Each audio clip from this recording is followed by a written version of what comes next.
Beriman tentang titian siratal mustaqim. Ma'asyiral muslimin rahimani wa rahimakumullah. Pada minggu yang lalu sudah saya jelaskan bagaimana kondisi manusia di padang mahsyar. Ketika Allah Subhanahu wa taala memerintahkan manusia untuk berkumpul dan digolongkan kepada sesembahannya masing-masing. Kemudian Allah Subhanahu wa taala memerintahkan mereka untuk masuk ke dalam jahannam. Maka tidak ada yang tersisa kecuali seorang mukmin atau orang-orang yang beriman, yang di dalamnya ada mukmin, ada fasik. Yang jelas mereka adalah bukan orang-orang kafir dan bukan orang-orang musyrik. Ma'asyiral muslimin rahimani wa rahimakumullah. Ketika Allah Subhanahu wa taala kemudian mendatangkan jahannam, waji'a yauma idzin bi jahannam, dan pada hari itu Allah datangkan neraka jahannam yang memiliki 70.000 tali kekang, di mana setiap tali kekang dipegang oleh 70.000 malaikat, menunjukkan besarnya jahannam. Bahkan Al-Imam Ahmad meriwayatkan dalam musnadnya dari Mujahid rahimahullahu ta'ala. Ketika itu Mujahid mengatakan, qala li Ibnu Abbasin radhiyallahu anhu, berkata kepadaku sahabat Ibnu Abbas, turjumanul Quran. Maka Ibnu Abbas mengatakan, ya Mujahid, atadri ma si'atu jahannam? Wahai Mujahid, tahukah kamu berapa luasnya neraka jahannam itu? Maka Imam Mujahid mengatakan, qultulah, aku tidak tahu. Maka kemudian Abdullah bin Abbas mengatakan, ajal wallahi ma tadri, tentu kamu tidak tahu men. Inna baina sahmati udhuni ahadihim ila atikihim al-wahid min ahlin nar masiratu sab'ina kharifah. Kata Abdullah bin Abbas radhiyallahu an, dia mengatakan sesungguhnya jarak antara telinga, ini telinga, penduduk neraka jahannam sampai ke bahunya. Jadi jarak antara telinga sampai ke bahunya ini seperti orang melakukan perjalanan sab'ina kharifah, 70 tahun.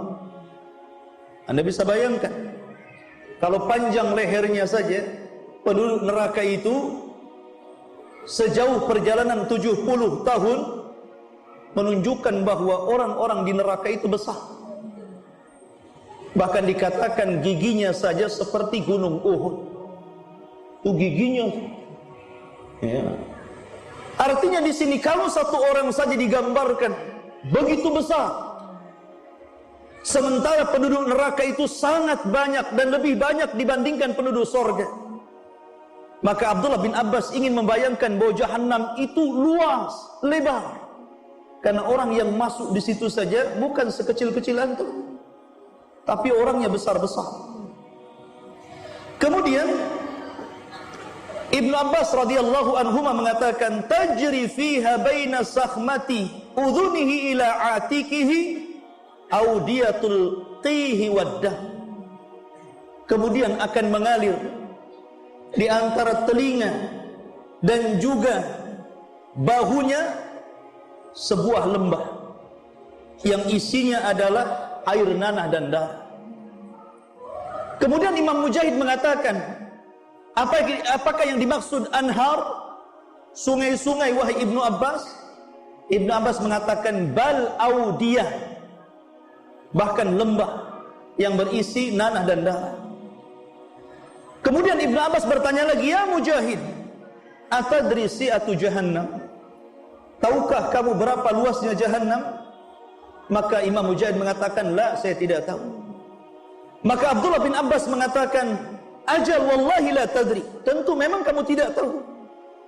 Kemudian Ibnu Abbas mengatakan, haddatsatni Aisyatu radhiyallahu anha, telah menceritakan kepadaku Aisyah radhiyallahu anha, annaha sa'alat Rasulullah sallallahu alaihi wasallam an qaulihi azza wa jal wal ardu jami'an qabdatuhu yaumal qiyamah was samawat matwiyatun biyamini. Sesungguhnya Aisyah radhiyallahu anha pernah bertanya kepada Rasul tentang firman Allah Subhanahu wa taala, dan bumi berada di genggaman Allah pada hari kiamat, dan seluruh langit akan digulung dengan tangan Allah Subhanahu wa taala. Maka Aisyah radhiyallahu anha mengatakan, aina yakunun nas idzan ya Rasulullah. Kalau begitu, di mana manusia ketika itu? Ketika bumi berada di genggaman Allah, kemudian langit digulung oleh Allah Subhanahu wa taala. Maka Nabi sallallahu alaihi wasallam mengatakan, ketika ditanya, hum ala jisri jahannam, maka mereka berada di jembatan neraka jahannam. Ma'asyiral muslimin yang dimuliakan Allah Subhanahu wa taala, kita tahu bahwa definisi sirat ataupun titian jahannam adalah jisrun mamdudun fauqa jahannam, sebuah jembatan yang terbentang dan di bawahnya jahannam. Dan antum tahu bahwa warna api neraka jahannam itu bukan merah tapi hitam, artinya gelap gitu.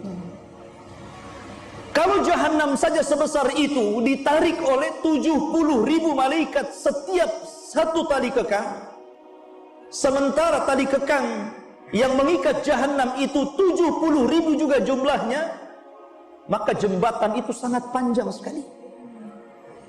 Jembatan itu sangat jauh sekali.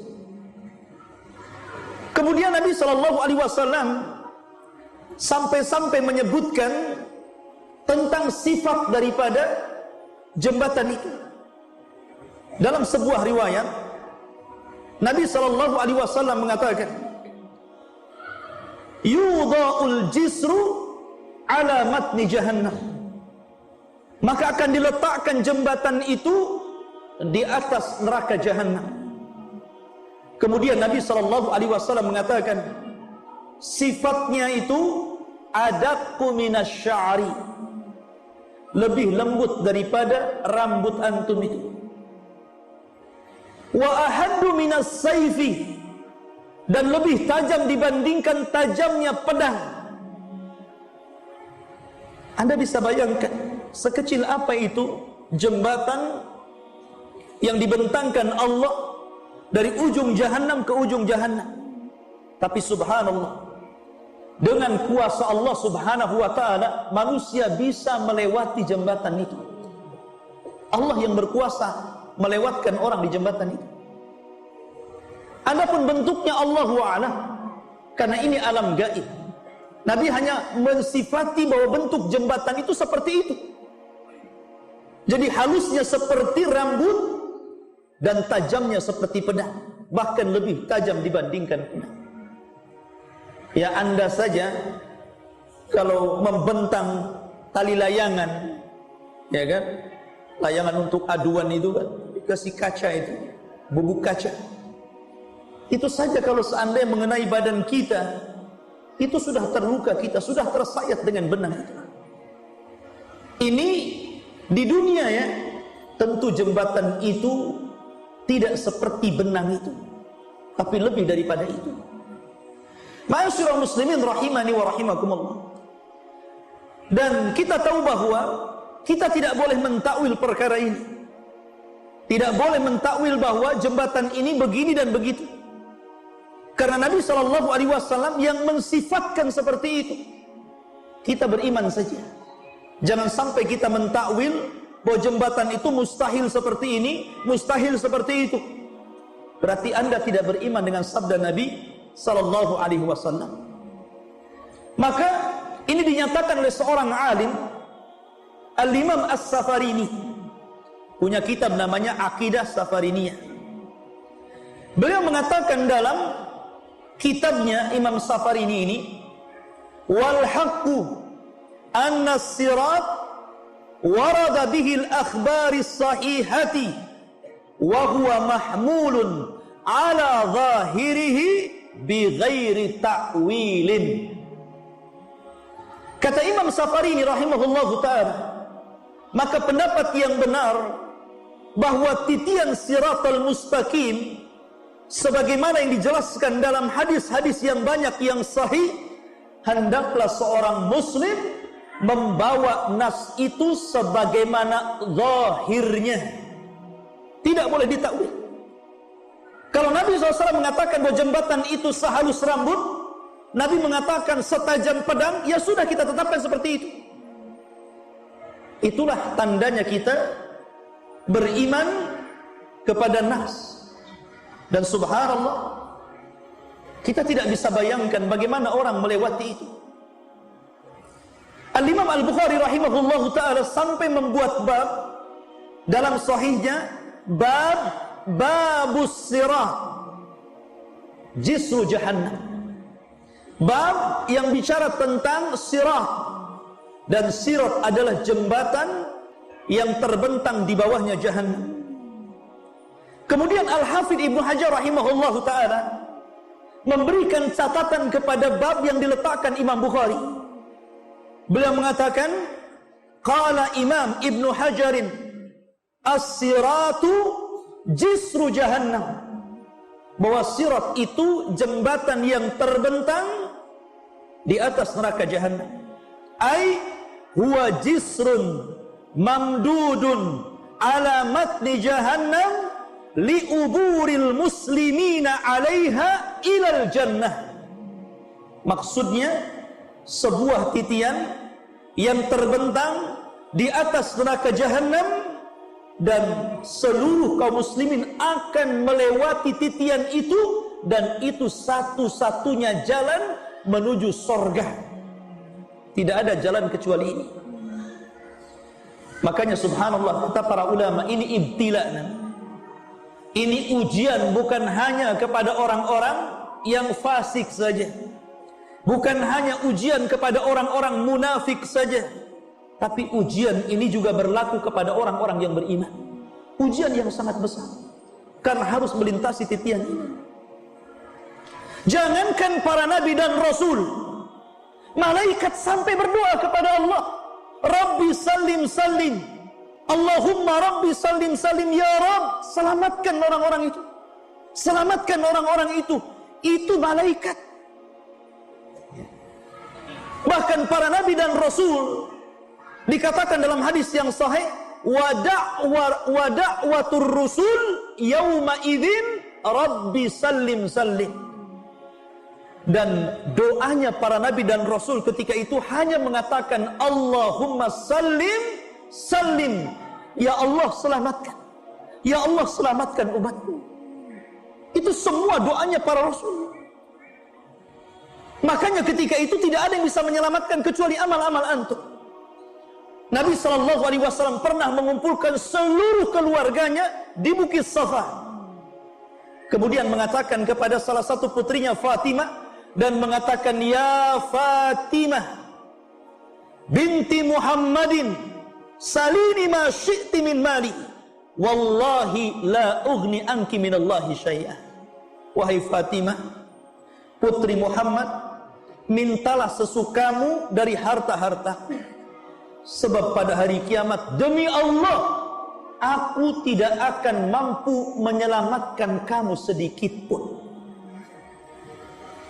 Kalau Fatimah bintu Rasulullah tidak bisa diselamatkan oleh Nabi SAW, padahal dia sayyidul awwalin wal akhirin, pemilik kunci sorga, pemimpin para nabi dan rasul, di tangannya syafaatul uzma, itu Fatimah tidak bisa diselamatkan Rasul. Apalagi Anda?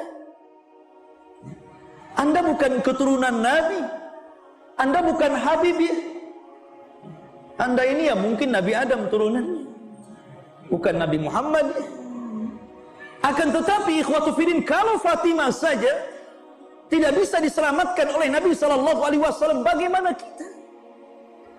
Itulah yang ditangisi Aisyah radhiyallahu anha. Ketika suatu ketika Nabi SAW berada di gilirannya, kemudian Aisyah memandang wajah Rasul yang sudah sepuh dan sudah menua. Tiba-tiba tetesan air matanya mengenai pipi Rasul. Kemudian Nabi SAW bangkit dan duduk dan memandang wajah Aisyah radhiyallahu anha. Ketika itu Rasul mengatakan, "Ya Aisyah, lima tabki?" Wahai Aisyah, kenapa menangis? Walimad dumu, dan apa itu air matamu? Aisyah hanya mengatakan, "Ya Rasulullah, tadzakkartu yaumal qiyamah." Wahai Rasul, aku teringat hari kiamat. Kemudian Nabi SAW mendengarkan apa yang dikatakan Aisyah. Kata Aisyah radhiyallahu anha, "Ya Rasulullah, atadhkuru bi ahlika yaumal qiyamah?" Wahai Rasul, apakah engkau akan ingat aku pada hari kiamat? Maka Nabi SAW mengatakan, "Amma fi thalathati mawatin fala yadhkuru ahadun ahad." Wahai Aisyah, adapun di 3 tempat orang tidak ingat siapapun. Kemudian Rasul menyebutkan salah satunya indas sirat, ketika berada di titian siratal mustaqim. Orang tidak akan ingat siapapun. Disitulah Nabi SAW mengatakan, hatta ya'lamal abdu hal yamurra ala sirat au yasquta fi jahannam. Sehingga hamba itu tahu, dan baru tahu dan akan tahu, apakah dia akan berhasil untuk menyeberangi siratal mustaqim, ataukah dia justru terjerembab ke dalam jahannam. Na'udzubillah. Ketika itu orang tidak ingat siapapun. Antum akan sibuk dengan sendiri-sendirinya. Ma'asyiral muslimin yang dimuliakan Allah Subhanahu wa taala, ketika Allah Subhanahu wa taala mengumpulkan orang awal dan orang akhir, dan betapa banyak manusia yang sudah dikubur sebelum kita, sesudah kita, dan sebelum kita sudah banyak, bahkan ada kuburan yang ditumpuk-tumpuk. Artinya jumlah mereka banyak sekali. Lah jumlah yang banyak itu ikhwatu fiddin akan dikumpulkan di padang mahsyar sejak zaman Adam alaihi salatu wassalam sampai kepada umat Muhammad yang terakhir meninggal dunia. Anda bisa bayangkan jumlah mereka banyak sekali. Ketika itu mereka digiring oleh Allah Subhanahu wa taala. Ketika ikhwatu fiddin yang dimuliakan Allah Azza wa Jalla, Allah pisahkan antara orang-orang mukmin dan orang-orang kafir dan musyrik.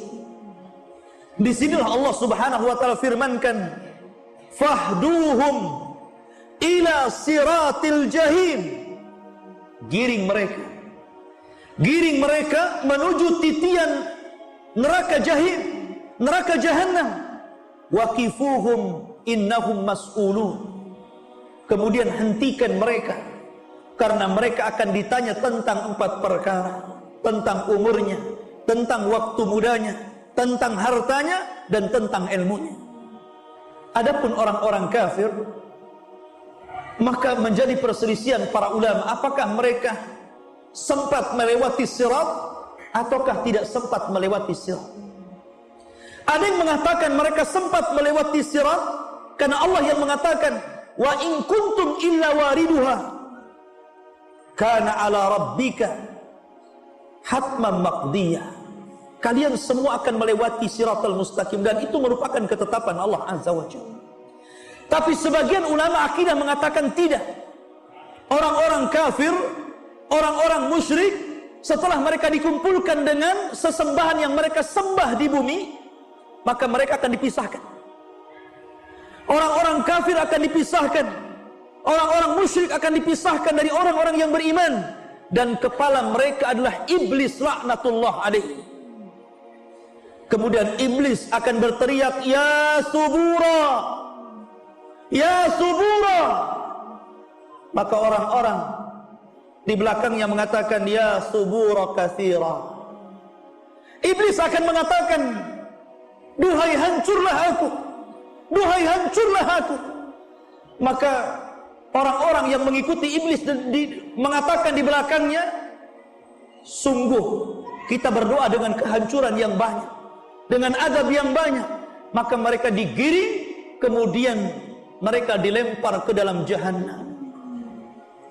Disitulah Adam alaihi salatu wassalam sebelum melempar seluruh penduduk neraka ke dalam neraka, Adam dipanggil oleh Allah Azza wa Jalla. Kemudian Allah mengatakan, ya Adam, panggil utusan-utusan neraka. Adam heran ketika itu. Siapa utusan-utusan neraka itu, wahai Rabb? Maka Allah Subhanahu wa taala mengatakan, setiap 1999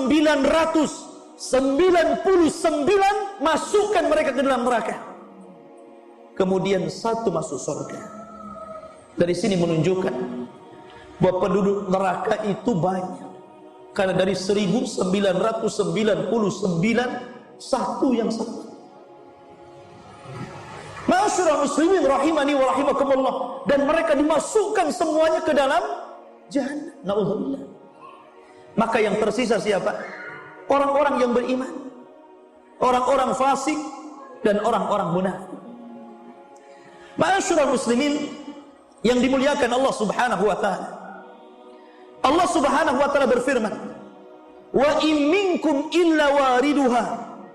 Sesungguhnya kalian pasti akan melewatinya. Kana ala rabbika hatman maqdiyah. Dan itu ketetapan yang pasti bagi Allah Subhanahu wa taala. Summa nunajjil ladzina taqaw wa nadharu adh-dhalimina fiha jithiyah. Kemudian kami selamatkan orang-orang yang bertakwa kepada Allah, dan kami tinggalkan orang-orang zalim. Mereka dimasukkan dalam kondisi berlutut ke dalam jahannam. Na'udzubillah. Al-Imam At-Tabari menyebutkan dalam tafsirnya tentang ayat ini.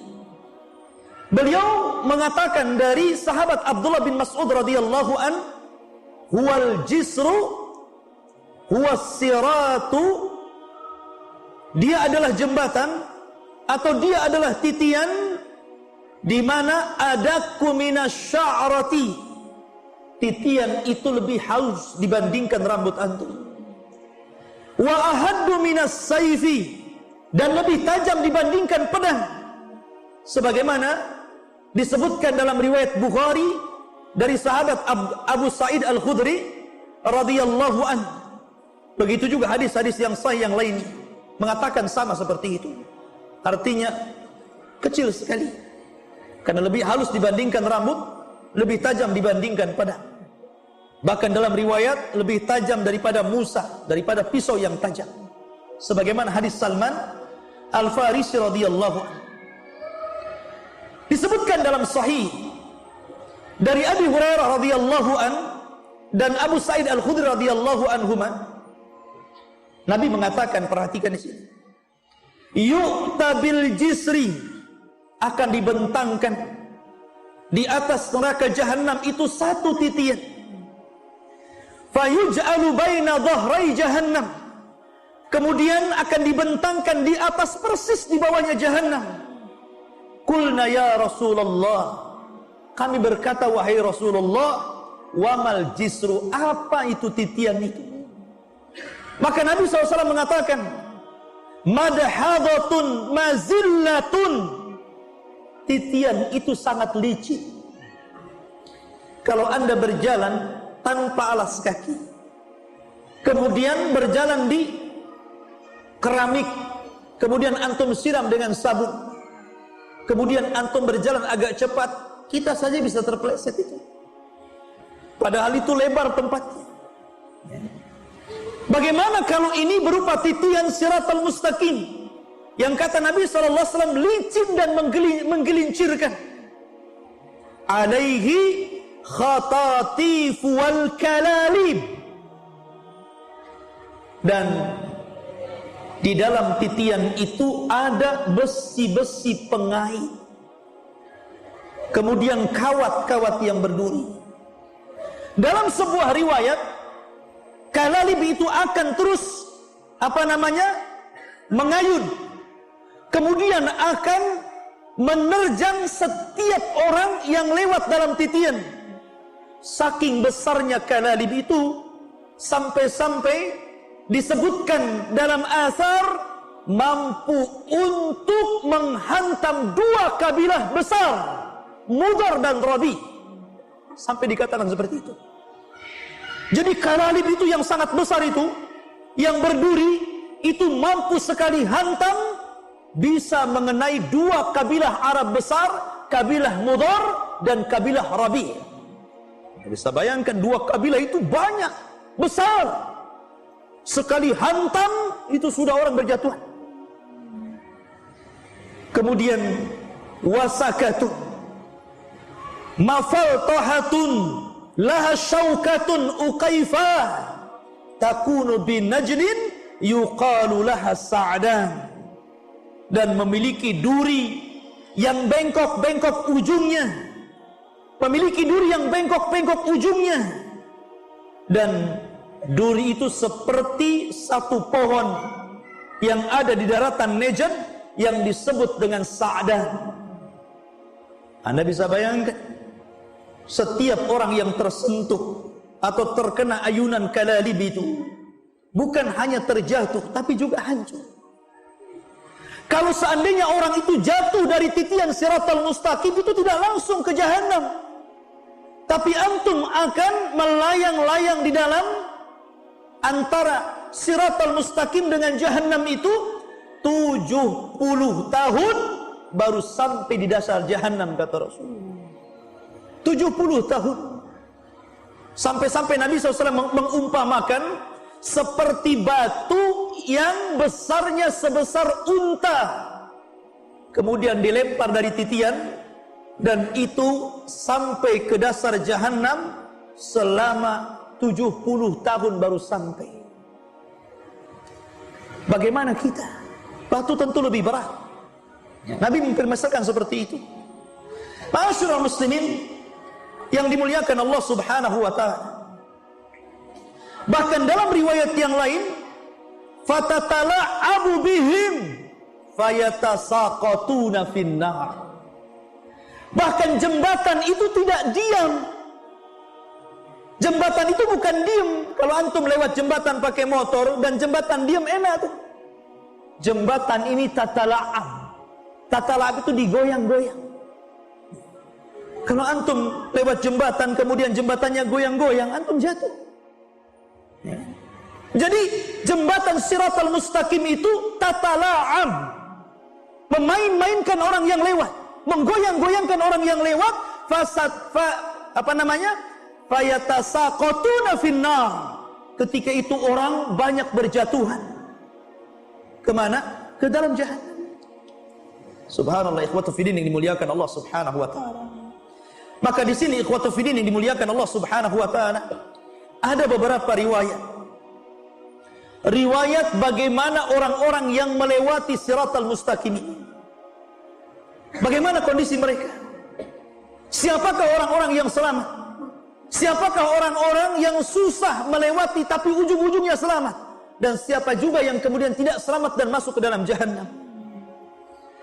Maka disebutkan ikhwatu fiddin yang dimuliakan Allah Subhanahu wa taala tentang kondisi orang-orang yang melewati titian Siratal Mustaqim. Disebutkan dalam sebuah riwayat, Nabi SAW mengatakan, wali jahannama jisrun, dan jahannam itu memiliki titian di atas. Adzabku minas sya'r, lebih lembut daripada rambut. Wa ahaddu minas sayfi, lebih tajam dibandingkan pedang.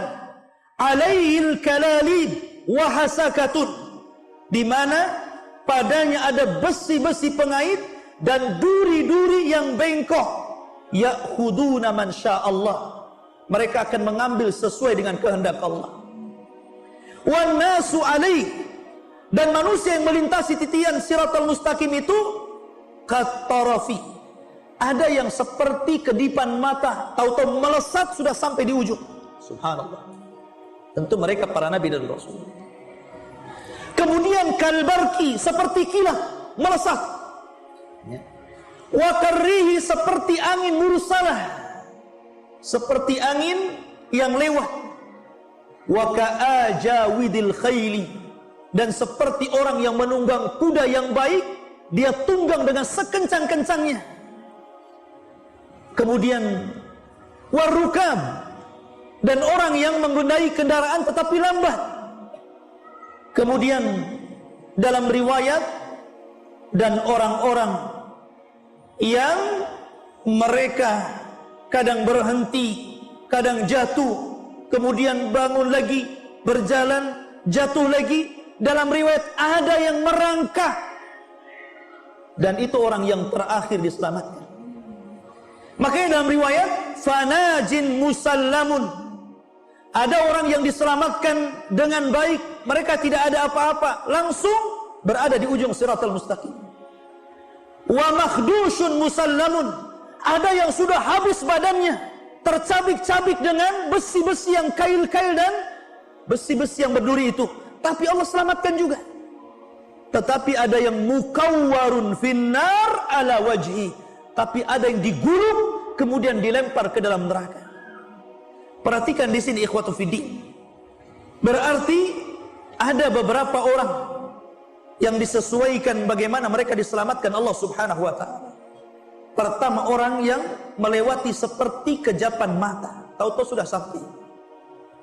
Ada orang yang seperti kilat, ada orang yang seperti angin, ada orang yang seperti penunggang kuda yang cepat, ada orang seperti pengendara yang lambat, ada orang yang berjalan, ada orang yang terseret-seret, dan ada orang yang dijatuhkan dan tidak sempat sampai di ujung siratal mustaqim. Siapakah yang menyelamatkan ini? Yang menyelamatkan ini amal kita. Karena ketika orang itu melalui titian siratal mustaqim itu ala qadri a'malina, sesuai dengan amal kita. Makanya kenapa ketika mereka dibariskan oleh Allah Subhanahu wa taala, di depannya titian siratal mustaqim, digelapkan seluruh padang mahsyar. Setelah itu Allah berikan setiap orang cahaya. Setiap orang cahaya. Orang yang beriman diberikan cahaya, orang yang fasik diberikan cahaya, orang yang munafik juga diberikan cahaya.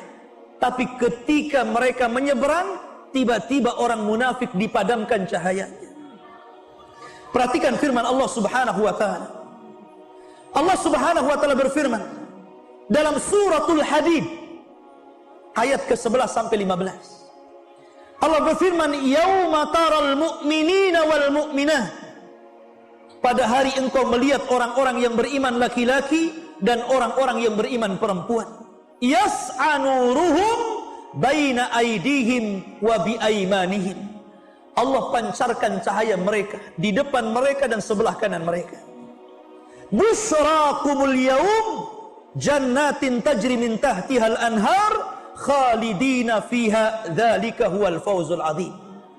Itu kabar gembira untuk kalian, karena kalian akan mendapatkan surga yang mengalir di bawahnya sungai-sungai yang indah, kalian akan kekal di dalamnya, dan itu kesuksesan yang sangat besar. Perhatikan ayat selanjutnya.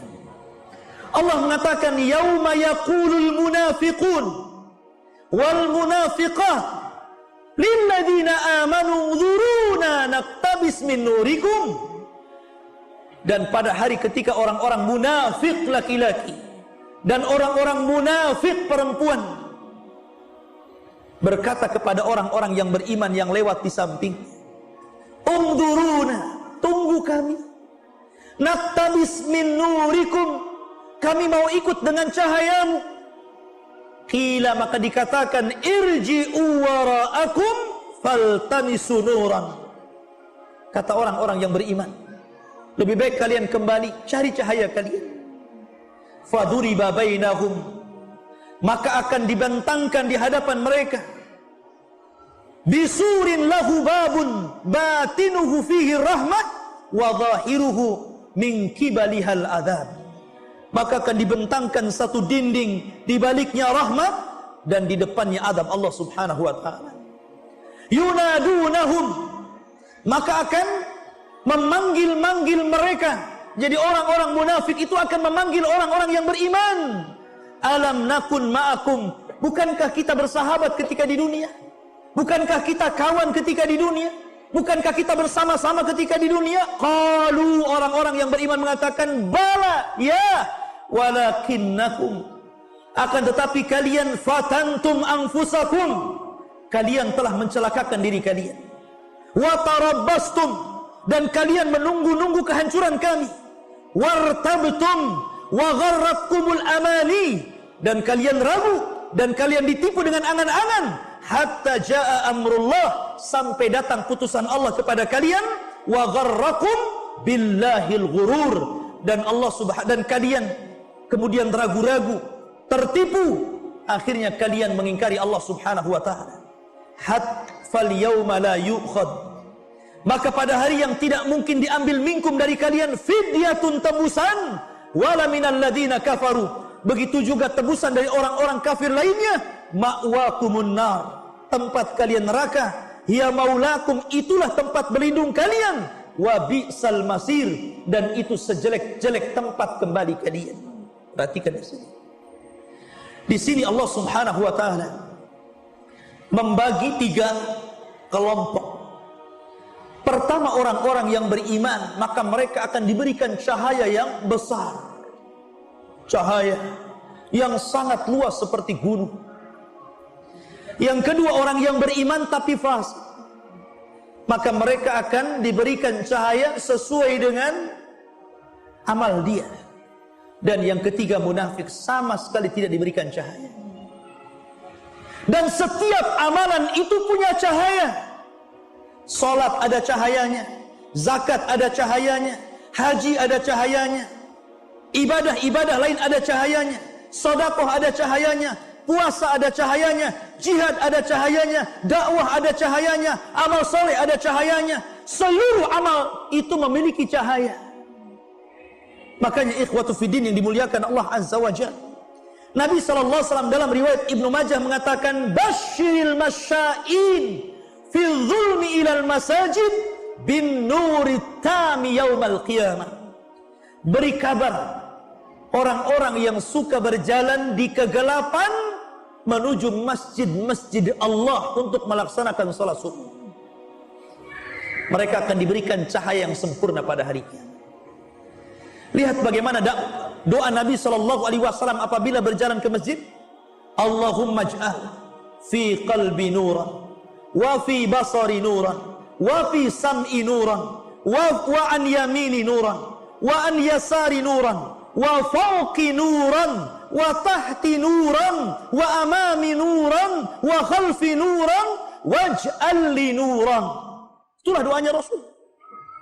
Apabila mereka datang ke masjid, Nabi SAW mengajarkan kepada para sahabat, ya Allah, jadikan di hatiku cahaya, di pandanganku cahaya, di pendengaranku cahaya, di sebelah kananku cahaya, di sebelah kiriku cahaya, di atasku cahaya, di bawahku cahaya, di depanku cahaya, di belakangku cahaya, dan jadikan semuanya cahaya, kata Rasul.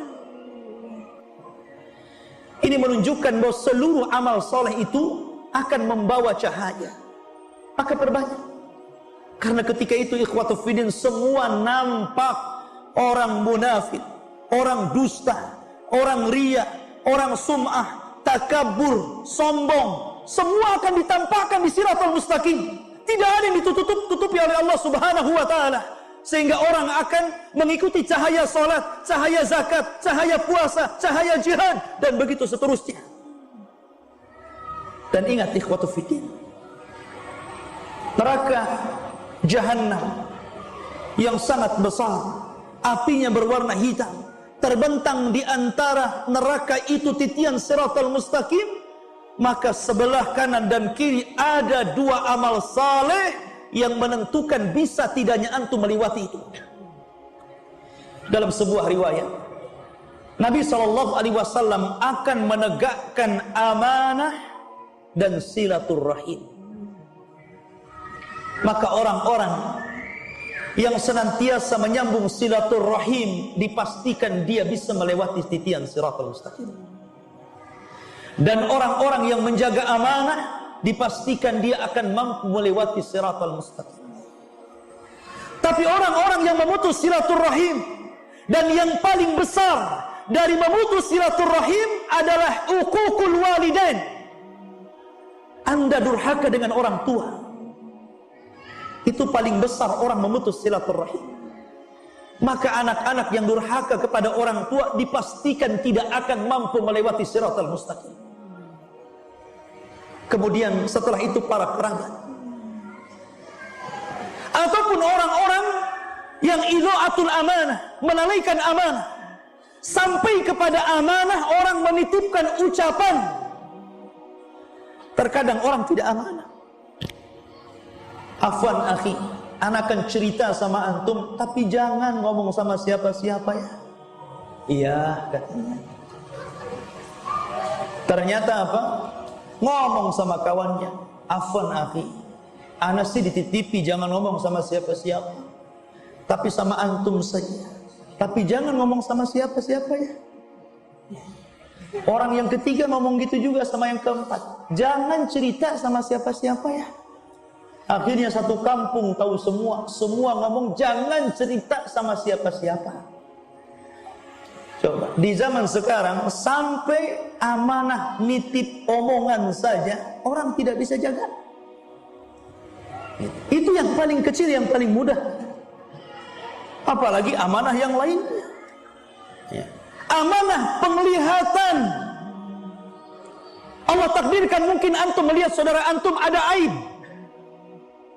Harusnya antum tutup. Man satara musliman satarahullahu yaumal qiyamah. Barang siapa yang menutup aib seorang muslim, Allah akan tutup aib antum pada hari kiamat. Tapi betapa banyak orang yang tidak amanah dengan mata. Dia cerita sama kawannya, Masya Allah, anak tadi tidak sadar melihat si anu begini-begini. Diomongkan sama kawannya. Akhirnya orang ini juga ngomong, tadi si anu melihat si anu begini. Ini amanah yang sering terjadi di masyarakat. Gimana amanah yang lebih besar daripada itu? Kalau amanah kecil saja kita tidak bisa amanah.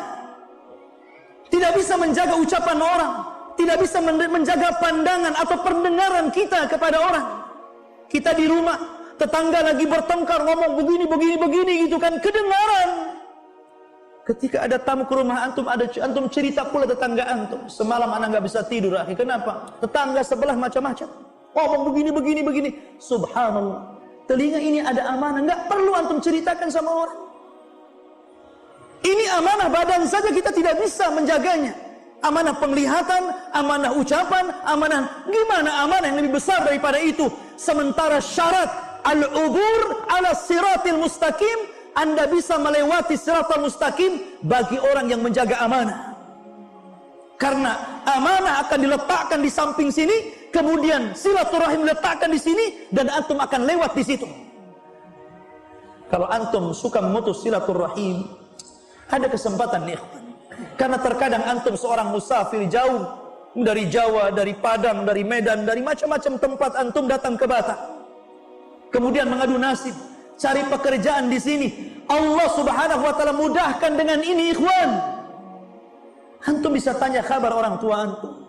Bisa telepon lama-lama. Kalau antum bisa menelpon orang kawan antum 1 jam, 2 jam, kenapa tidak bisa silaturahim dengan keluarga?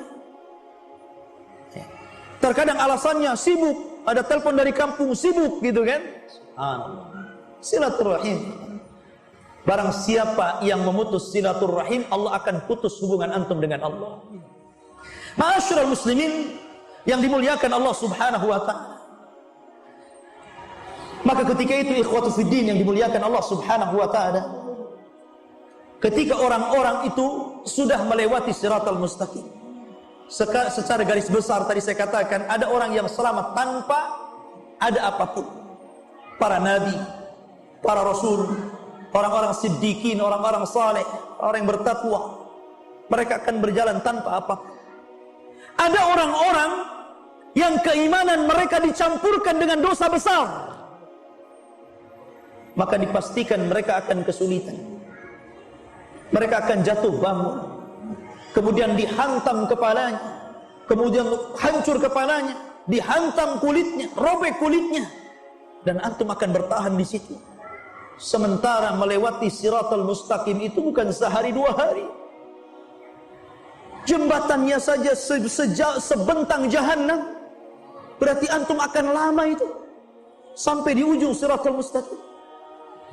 Ada yang diseret, ikhwan, terseret sampai akhirnya kemudian dia tidak sanggup, kemudian jatuh. Maka ketika itu ikhwatu fiddin, orang-orang yang jatuh ini dipastikan akan dikumpulkan bersama orang-orang yang sejenis dalam neraka. Disitulah mereka akan saling menyalahkan. Ketika orang-orang sudah masuk ke dalam neraka yang berjatuhan itu, maka syaitan akan muncul kemudian berdiri di mimbar neraka. Setan akan ceramah. Sampai-sampai kata Hasan Al-Basri rahimahullahu ta'ala, "Idza kana yaumul qiyamah qama iblis khatiban ala mimbarin minan nar." Dan apabila datang hari kiamat, maka iblis akan berdiri di mimbar neraka berceramah. Dan isi ceramahnya, "Innallaha wa'adakum wa'dal haq wa wa'adtukum fa akhlaftukum." Allah telah berjanji kepada kalian dan janji Allah benar. Aku juga sudah berjanji kepada kalian, tapi kuingkari janjiku kepada kalian. Makanya Allah mengatakan dalam surah Ibrahim ayat 22 sampai 23, qala syaitan, berkata syaitan, lamma qudiyal amru, ketika keputusan sudah diputuskan Allah, kemudian syaitan atau iblis akan berceramah, innallaha wa'adakum wa'dal haq, Allah telah menjanjikan kepada kalian dengan janji yang benar. Wa wa'adtukum fa akhlaftukum, aku juga sudah berjanji kepada kalian, tapi ku ingkari janjiku. Wa ma kana li 'alaikum min sultan illa an da'autukum fastajabtum li. Dan aku tidak memiliki kekuasaan, memiliki kekuatan, kecuali aku berusaha mengajak kalian, kemudian kalian ikut aku. Fala talumuni walumu anfusakum, sekarang jangan kau cela diriku, celalah diri kalian. Kata iblis, ma ana bimusrikhikum wa ma antum bimusrikhi, aku tidak mungkin bisa menolong kalian, sebagaimana kalian tidak mungkin juga menolong aku. Maka iblis mengatakan, inni kafartu bima asyraktumuni min qablu inna zalimina lahum adzabun alim, sesungguhnya saya mengingkari apa yang telah kalian sekutukan kepadaku sebelumnya, karena orang-orang zalim dipastikan mendapatkan adab yang pedih. Lihat ikhwan, semua akan mengingkari. Orang-orang yang menganggap bahwa ini sesembahan yang hak akan mengingkari sesembahan itu. Semua akan mengingkari dan saling menyalahkan. Ma'asyiral muslimin rahimani wa rahimakumullah, itu nasib orang yang masuk ke dalam jahannam. Karena orang-orang yang masuk ke dalam jahannam, ikhwatu fiddin, digiring oleh Allah Subhanahu wa taala, itu bukan hanya sekedar digiring, tetapi juga diikat oleh rantai, sebagaimana firman Allah Azza wa Jalla. Diikat oleh rantai, diikat lehernya, diikat kakinya, diikat tangannya, kemudian dipaksa dan digiring sampai akhirnya mereka dimasukkan ke dalam jahannam. Dihinakan mereka itu. Bukan mudah, dihinakan. Tidak ada yang dimuliakan sama sekali. Ketika mereka masuk ke dalam neraka, subhanallah, pembahasannya sangat panjang tentang pedihnya adab neraka. Tapi yang jelas bahwa kita akan bercerita kembali soal titian Siratal Mustaqim. Ketika orang-orang yang Allah selamatkan sampai orang yang terakhir, disebutkan siapa orang yang terakhir yang diselamatkan Allah Subhanahu wa taala. Dari Abdullah bin Mas'ud radhiyallahu anhu. Hadis ini dikeluarkan Imam Muslim. Ini orang yang terakhir, dan jangan jadi orang yang terakhir. Kata Nabi sallallahu alaihi wasallam, akhiru man yadkhulul jannah, orang yang terakhir masuk surga, rajulun yamshi 'ala sirah, seorang laki-laki yang berjalan di atas titian Siratal Mustaqim. Fahuwa yamshi marratan wa yakbu marratan wa tasfa'uhu nara marratan fa idza jawazaha iltafat ilaiha. Orang yang terakhir kata Rasul, orang yang berjalan sekali-kali, kemudian tersungkur sekali-kali, kemudian tersambar neraka sekali-kali, dan apabila mereka sudah melewati, maka dia akan melihat ke belakang bagaimana ngerinya neraka. Dan dia pun mengatakan, tabarakalladzi najjani mink, tabarakalladzi najjani mink. Dia mengatakan saking bahagianya, dia mengatakan, sungguh maha suci zat yang telah menyelamatkan aku darimu wahai neraka. Laqad a'tanillahu syai'an ma a'tahu ahadan minal awwalina wal akhirin. Demi Allah, sungguh Allah telah memberikan kepadaku sesuatu yang tidak Allah berikan kepada siapapun, mulai dari orang yang awal sampai orang yang akhir. Saking bersyukurnya, sampai dia mengatakan seperti itu, seolah-olah dia yang pertama selamat, padahal dia yang terakhir. Adapun orang yang pertama, orang-orang yang selamat, maka disebutkan dalam hadis Thauban Maula Nabi sallallahu alaihi wasallam qala, inna habran min ahbaril yahud sa'ala Nabi sallallahu alaihi wasallam iddatal as'ilah. Ada seorang pendeta atau padri dari padri-padri Yahud berjumpa dan bertanya tentang beberapa masalah di hadapan Rasul. Kemudian dia mengatakan, aina yakunun nas yauma tubaddalul ard ghairal ard. Wahai Muhammad, di mana manusia ketika Allah ganti bumi yang kita pijak dengan bumi yang lain yang belum pernah kita pijak? Maka Nabi SAW mengatakan, hum fi dzulmati dunal jisr. Maka mereka berada di kegelapan sebelum mereka berada di titian. Qala faman awwalun nas ijazatan. Maka siapakah wahai Rasul yang pertama kali melintasi jembatan Siratal Mustaqim? Maka Nabi SAW mengatakan, hum fuqara'ul muhajirin. Mereka lah orang-orang fakir dari orang-orang yang hijrah awal-awal bersama Rasul dari Mekah ke Madinah. Orang-orang muhajir Allah muliakan. Makanya Allah mengatakan, as-sabiqunal awwalun minal muhajirin wal ansar walladzina tabauhum bi ihsan radhiyallahu anhum wa radu'an wa a'adda lahum jannatin tajri ila akhiril ayat. Dan orang-orang yang awal dari kalangan para sahabat Rasul minal muhajirin wal ansar, dan orang-orang yang mengikuti mereka dengan baik, Allah ridha kepada mereka dan mereka ridha kepada Allah Subhanahu wa taala.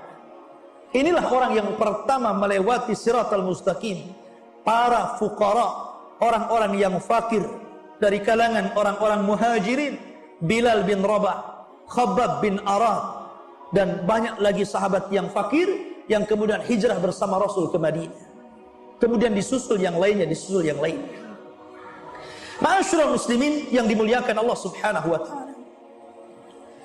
Ketika orang-orang itu sudah selamat, para nabi dan rasul selamat, orang-orang yang beriman selamat, tapi ada orang-orang yang sudah Allah takdirkan berada di ujung Siratal Mustaqim, di depannya pintu-pintu surga yang disebut dalam ilmu akidah sebagai qantarah.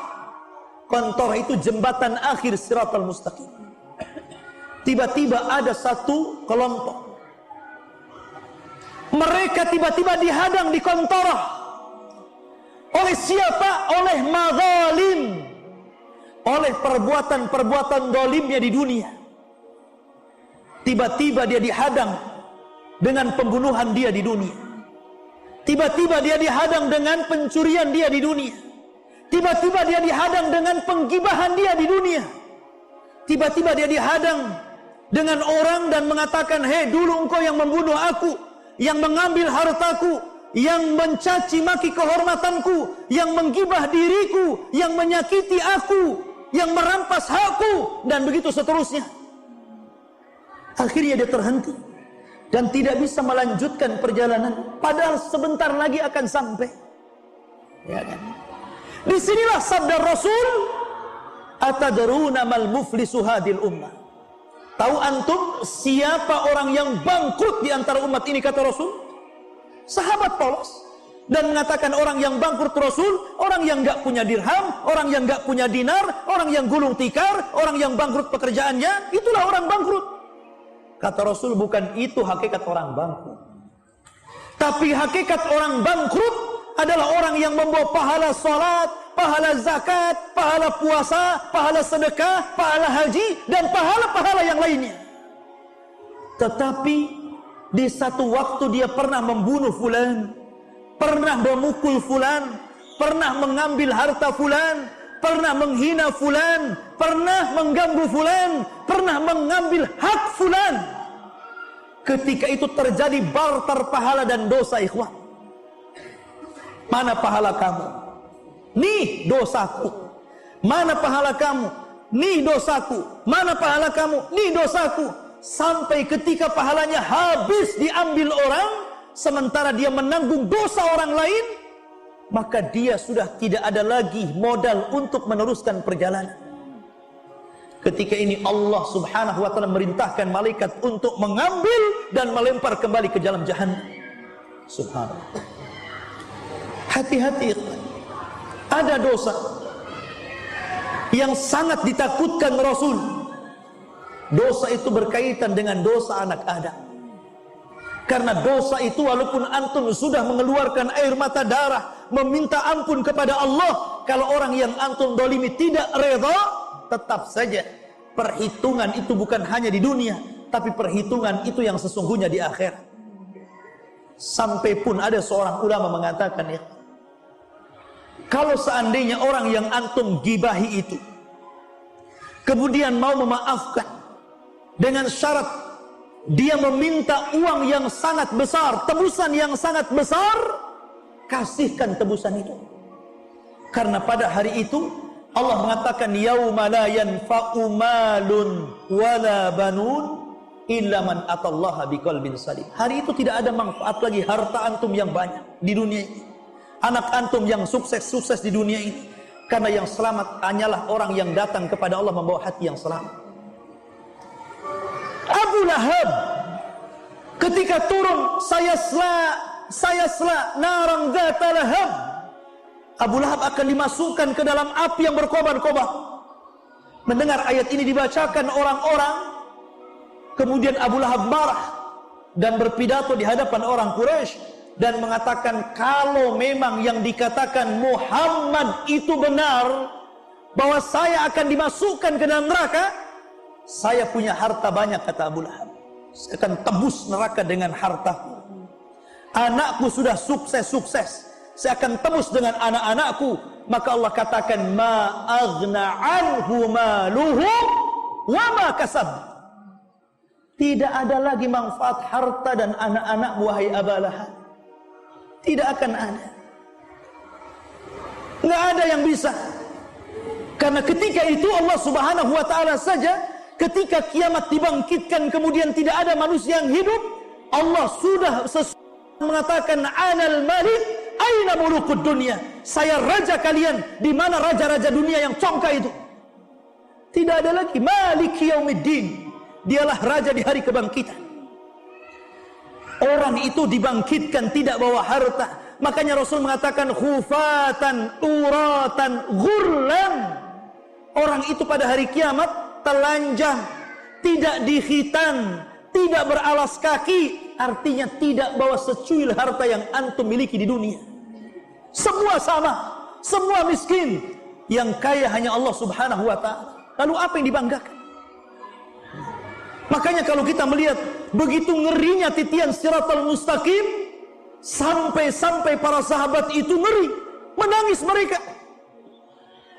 Sampai Uwais Al-Qarani Uwais Al-Qarani, seorang kibarut tabi'in, walaupun dia hidup di zaman Rasul tapi tidak berjumpa dengan Rasul, maka disebut kibarut tabi'in. Ada yang mengatakan muhadram apabila dia melewati pandai besi.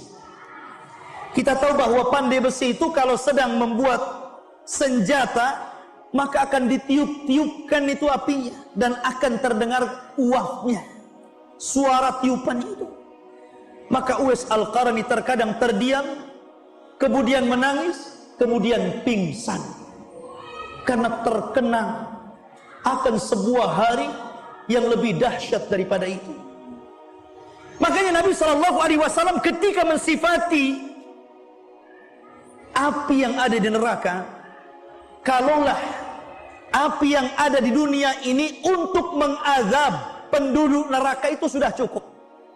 Api di dunia ini untuk mengazab penduduk neraka sudah cukup, karena api di dunia bisa menghancurkan apapun yang dilahapnya.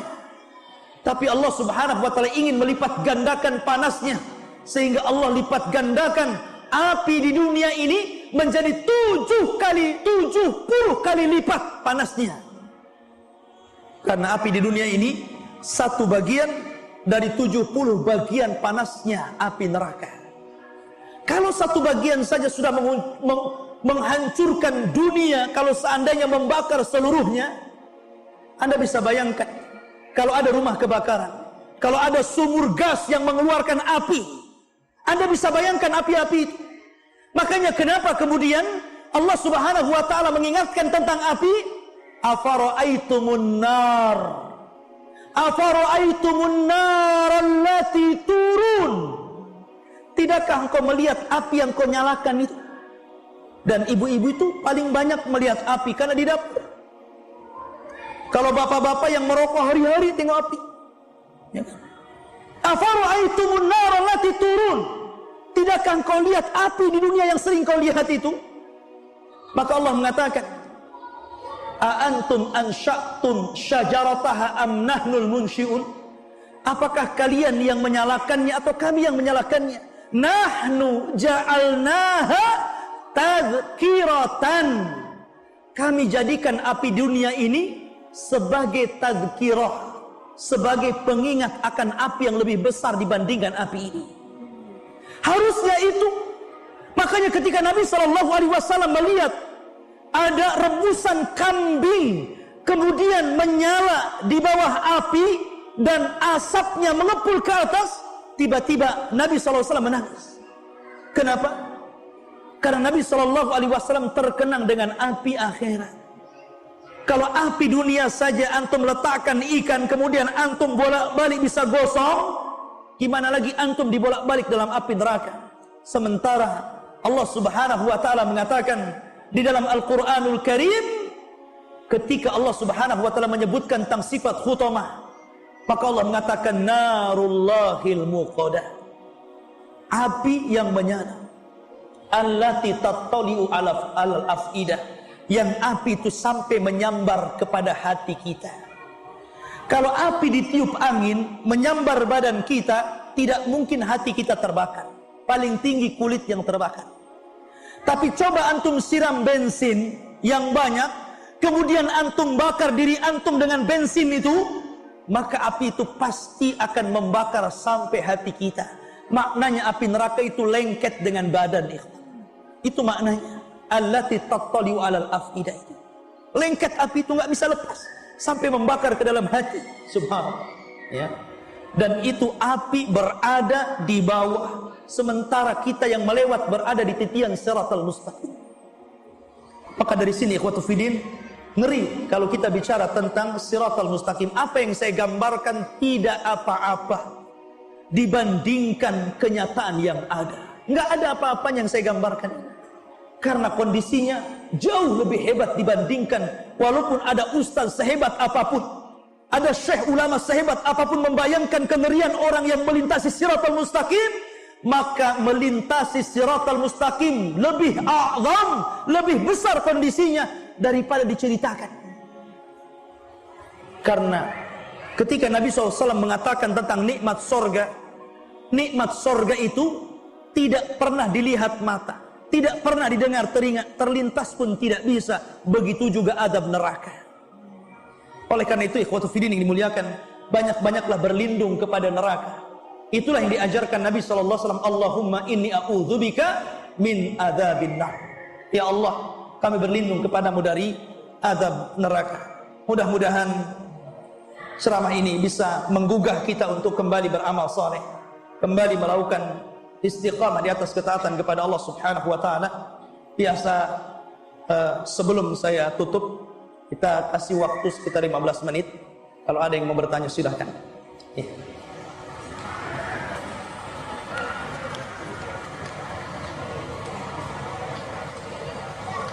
Bismillahirrahmanirrahim. Apakah orang yang berat timbangannya di mizan tapi bisa terpeleset di sirat? Berat timbangannya berat apanya? Ya. Berat baiknya atau berat buruk? Atau berat badannya? Ya.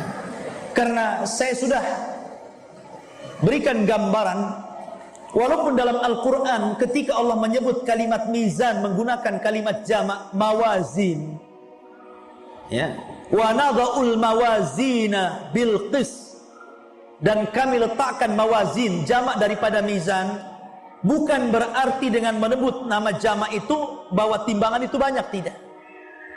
Karena ketika Allah Subhanahu wa taala menyebutkan dengan lafaz jamak, maknanya ta'zim, pengagungan. Seperti nahnu, kami, bukan berarti Allah banyak, Allah satu. Tapi Allah sering menyebut kata-kata nahnu nazzalna dzikra wa inna lahu lahafidin. Kamilah yang menurunkan Quran, kami juga yang menjaganya. Kata kami bukan berarti Allah banyak, Allah satu. Tapi kata kami jamak itu menunjukkan ta'zim, sebuah pengagungan. Maka pendapat yang kuat mawazin itu timbangan tidak banyak, timbangan itu cuma satu.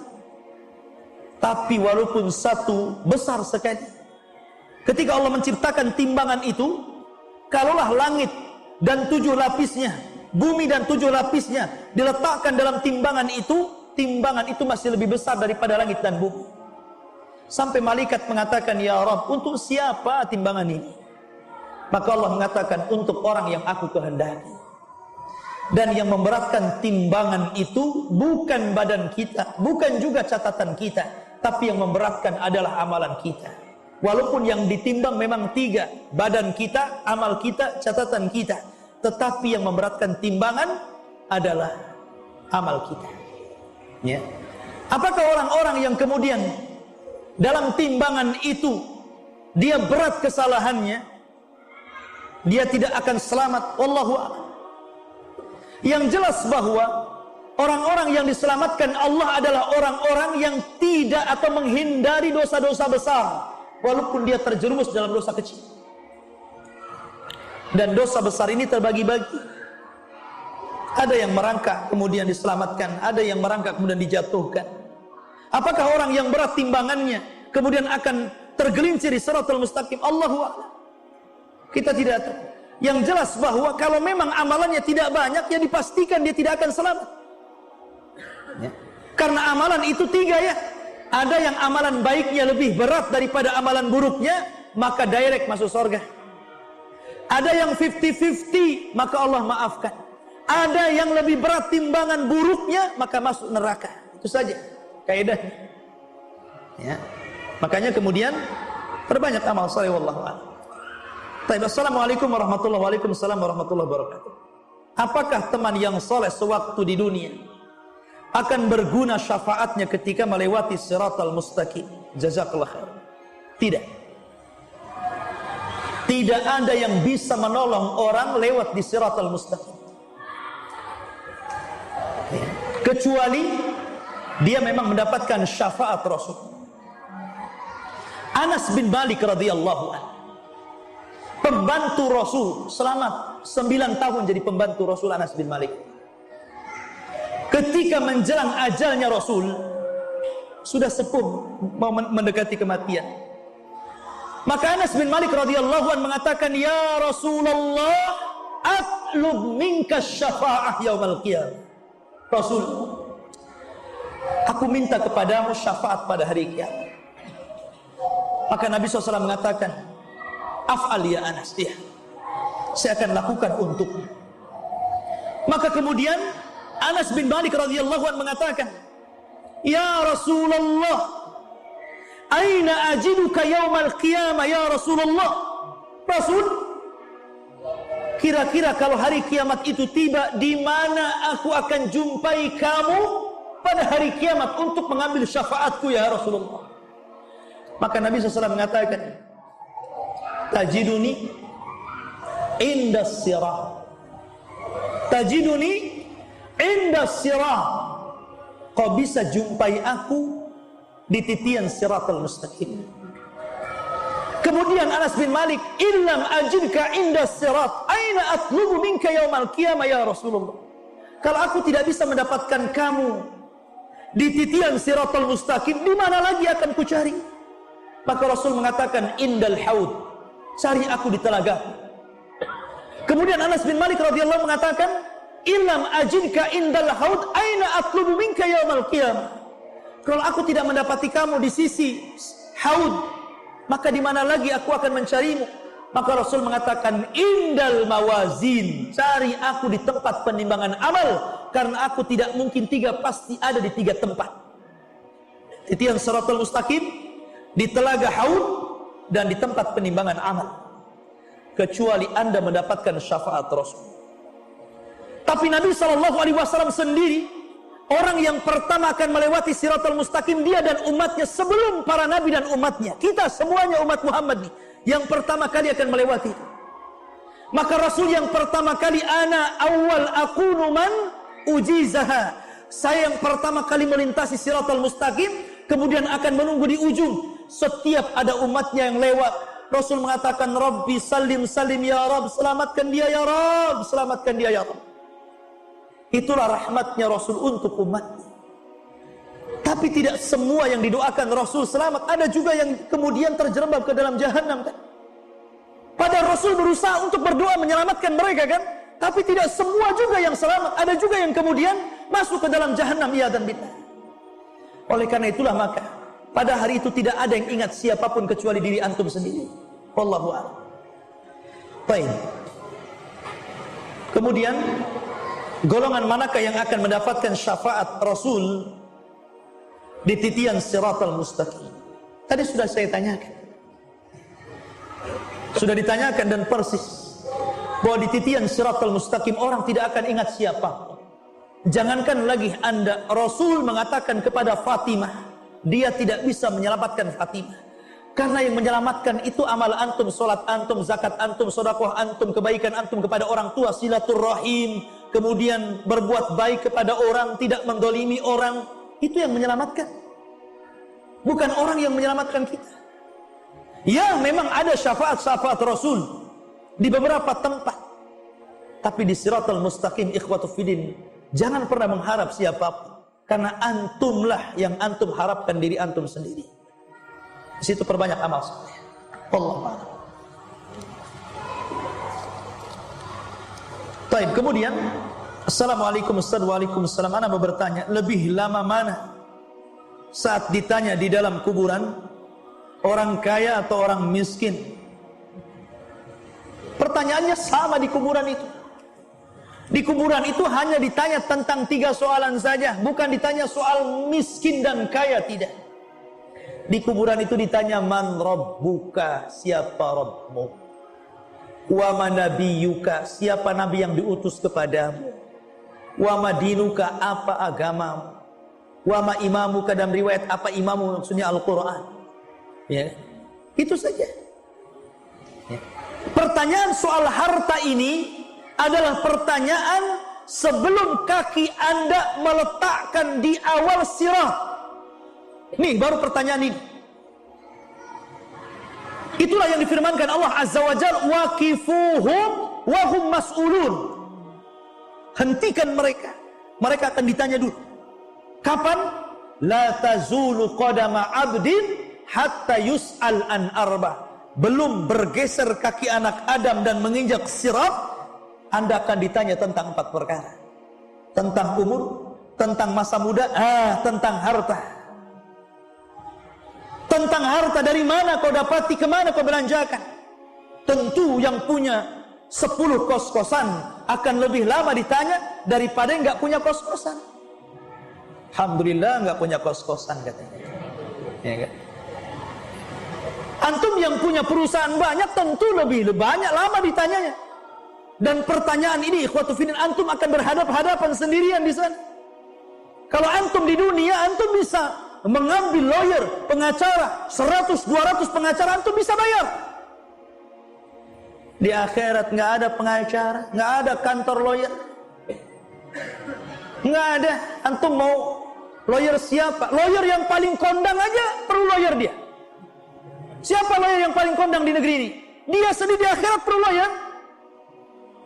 Karena dia akan ditanya sendirian itu masalah. Yang menyelamatkan itu amalan kita. Makanya hari ini hari beramal, ya besok hari hisab. Ketika hari hisab itu kita ini dilahirkan sendiri, kemudian mati sendiri, dibawa kuburan sendiri, dalam kuburan sendiri, dibangkitkan sendiri, dihisab sendiri. Serba sendiri. Apa yang antum lakukan sendiri? Ya, antum harus mempertanggungjawabkan. Karena pada hari itu walaupun mulut ini bisa berdusta, tetapi mulut ini akan dikunci masalahnya. Karena yang akan ngomong tangan dan kaki yang menyaksikan. Jadi tidak ada yang berdusta pada hari itu. Ya, akan ditampakkan semua dosa. Baik, assalamualaikum warahmatullahi wabarakatuh. Waalaikumsalam warahmatullahi. Bagaimana golongan orang yang mengikuti sunnah Rasul dan para sahabatnya dalam melewati siratal mustaqim? Bukankah hadis tanpa hisab? Bukankah hadisnya tanpa hisab? Baik. Ya kalau dia memang orang yang gigih melaksanakan sunnah Rasul, mengikuti sunnah-sunnah para sahabat, kemudian mencintai Nabi SAW, artinya dia berusaha untuk menjauhi syirik, menjauhi penyimpangan dalam sunnah, menjauhi dosa-dosa besar, dipastikan dia akan melewati. Karena memang itu yang diharapkan Allah. Ya. Karena orang-orang yang tidak mengikuti sunnah Rasul berarti dia mengikuti hawa nafsunya. Pokoknya dua saja, ikut Rasul atau ikut hawa nafsu. Ikut sunnah atau ikut adat istiadat. Ya tentu kalau orang sudah mengikuti sunnah Rasul, kemudian mengikuti juga jejaknya para sahabat Rasul, ya dia dipastikan akan mudah melintasi siratal mustaqim. Karena itulah memang yang diharapkan Allah. Karena konsekuensi orang yang mengikuti sunnah Rasul dan para sahabat, tentu dia akan jadi baik. Nggak mungkin orang yang mengikuti sunnah Rasul, kemudian dia tidak baik, berarti belum mengikuti sunnah Rasul namanya kalau belum baik. Karena terkadang ikhwan, orang itu berbangga dengan pakaian. Nih pakaian saya sunnah Nabi, nih janggut saya sunnah Nabi, nih peci saya sunnah Nabi, nih serban saya sunnah Nabi, gamis saya, cingkrang saya sunnah Nabi. Tapi giliran bermuamalah bersama istri, antum jadi Abu Jahal. Ya kan? Ketika bermuamalah jual beli, antum jadi Qaru. Ketika antum bermuamalah dengan saudaranya, antum jadi Firaun. Jadi yang mana sunnah Nabi itu? Asyurul muslimin yang dimuliakan, kalau sunnah Nabi artinya segala sunnah antum ikuti. Ya.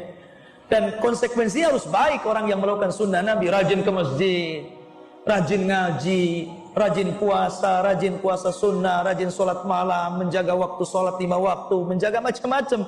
Karena itulah sunnah Nabi seperti itu.